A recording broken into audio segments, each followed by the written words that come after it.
Hello, my name is Tiffany Hoyt, and this is Talk Back. The revolution is here. Today on Talk Back, we'll be discussing Ebonics in the classroom, whether tattoos are a form of rhetoric and literacy, and whether or not Black people should take a Zora Neale Hurston perspective on life. This evening on Talk Back, we'll be interviewing a few students from Howard University. First up, we have Krish. Hi, Krish. How are you? I'm well, how are you? Thank you for being with us today. Thank you for having me. Krish, why don't you start us off with your Howard bio? Okay, hello, my name is Christian Bacon. I'm a sophomore chemistry major from gorgeous Prince George's County, Maryland, and I am a resident assistant in the Harriet Tubman Quadrangle. Okay, Krish. So we have a few questions for you today. And our first question is, do you believe that Ebonics should be used in the classroom? And do you believe that it will have a positive or negative effect on the Black community? I think Ebonics is absolutely necessary just because Black people for so long have been forced to speak other languages, and I feel like now that we're finally starting to engage in like a sense of liberation and Black pride and Black unity, Ebonics is one of the only things that keeps us together. So I think that it's imperative, especially in Black spaces like HBCUs, that we have the ability to express ourselves in a way that we find soothing, in a way that we feel comfortable with, in a way that we feel like we, can identify with. So I think Ebonics is absolutely necessary. Yeah, I know that Ebonics is, we would love to believe that we could use Ebonics everywhere, but it actually is a bit of my opinion that it might hinder us when we get in the workforce if all we know how to speak is Ebonics, and when we write, we use ain't because that's what we feel comfortable using.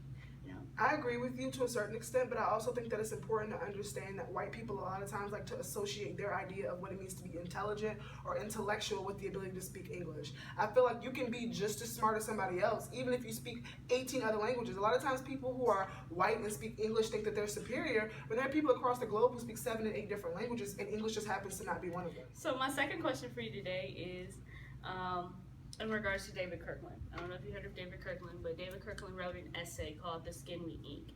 And in The Skin We Ink, he basically interviews the tattoos of a young man named Derek. And after going through the process of looking at tattoos and researching people's tattoos and the ideology of tattoos, he comes to the conclusion that tattoos are literacy or a form of rhetoric. And so my question for you is, do you believe that tattoos are literacy or a form of rhetoric?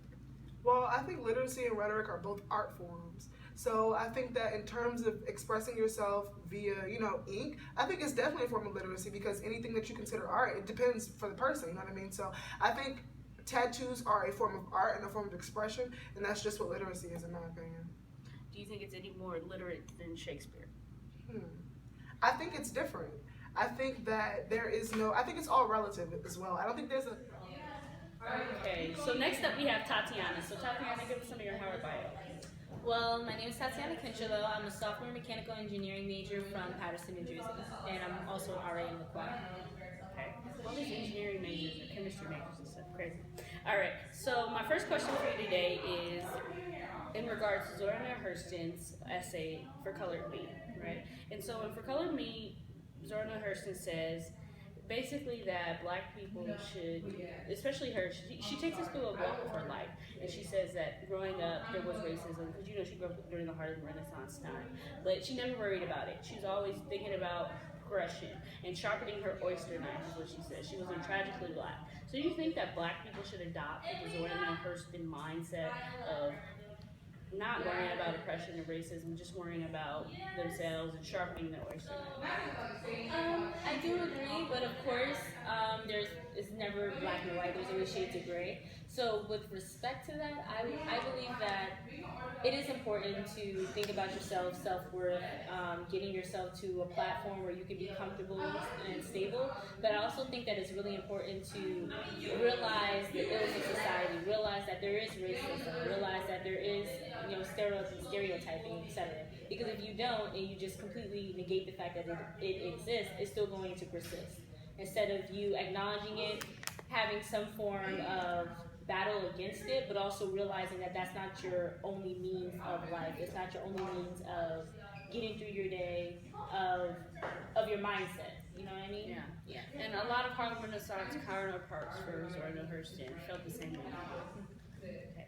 So my second question for you is in regard to David Kirkland's essay, The Skin We Ink. And in The Skin We Ink, David Kirkland, he studies the tattoos of a young man named Derek. And he comes to the conclusion that tattoos are a form of literacy and rhetoric. And he believes that English professionals should accept tattoos as literacy and rhetoric. So my question is, do you think that tattoos are literacy and rhetoric? I mean, again, it's give and take. Some, like if you're having a scripture written, a poem,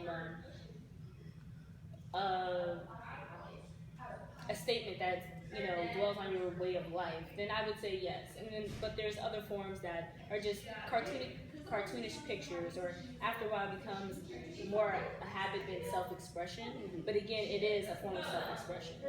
So not only would it be counted as literacy or rhetoric or self-expression, but it should be accepted regardless, because we're our own person. We are able to do what we want with our bodies, however we want with our bodies. And who are we to look at someone else and judge them upon what they have on them or what they perceive? I mean, we're all human. We all have different walks of life. Yeah. Well, thank you for your commentary. I do appreciate it. Of course, my pleasure. Okay, next up on Talkback, we have Siani Wiggins. Thank you for being with us here today. So, you mind giving us some of your Howard bio? My name is Siani Wiggins. I am a junior business management major from Atlanta, Georgia. Okay. All right, so my first question for you today is, what are your thoughts on using Ebonics in the classroom? And do you think that in the use of Ebonics in the classroom that it will positively or negatively affect the Black community?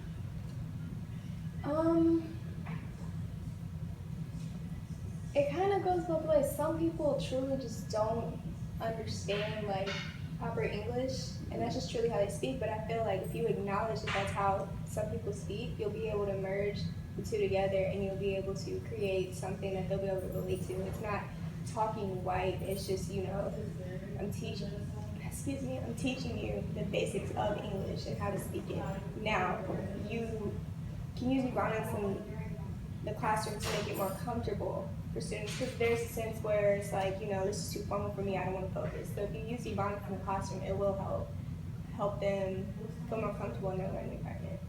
Okay. Do you think that that's going to hinder them at all when they get to the workforce? No.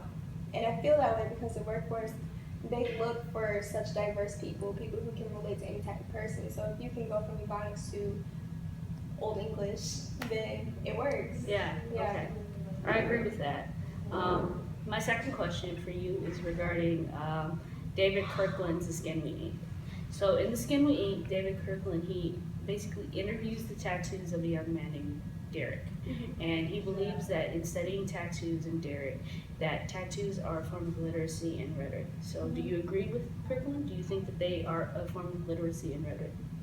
I feel like they can be. I feel like tattoos are a form of self-expression, and when you put meaning into it and it actually represents something in your life, and it can be a form of literacy. Now, if you have, a triangle or the basketball praying hands, like, I get that it's important to you, but I don't feel like it's as literate and as like sentimental as a Bible verse or something that you've created on yourself. Yeah.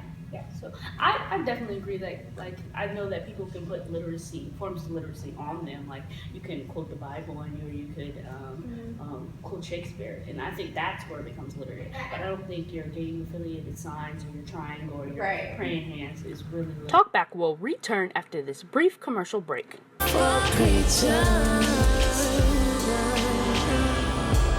Today on Talkback, we discussed three things. We discussed Ebonics in the classroom. We discussed tattoos as a form of literacy and rhetoric. We discussed Zora Neale Hurston's concept and theory that Black people should just move forward past depression and racism when it comes to the thought process and look to the future and their goals, right? So the Howard students we interviewed today, they came to the general conclusion that Ebonics should be used in the classroom. And that's because it is a part of our culture. And if it's a part of our culture, it should be embraced in all facets of our life.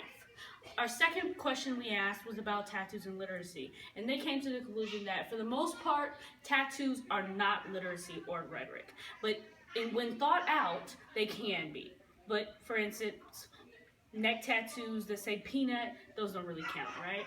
Our last question we came to was Zora Neale Hurston, and they all believe that Black people should pay attention to the right now. They should pay attention to the oppression that they're going to and the racism that they face in day-to-day society. Because if we don't pay attention to it, if we don't address it, then it can only get worse.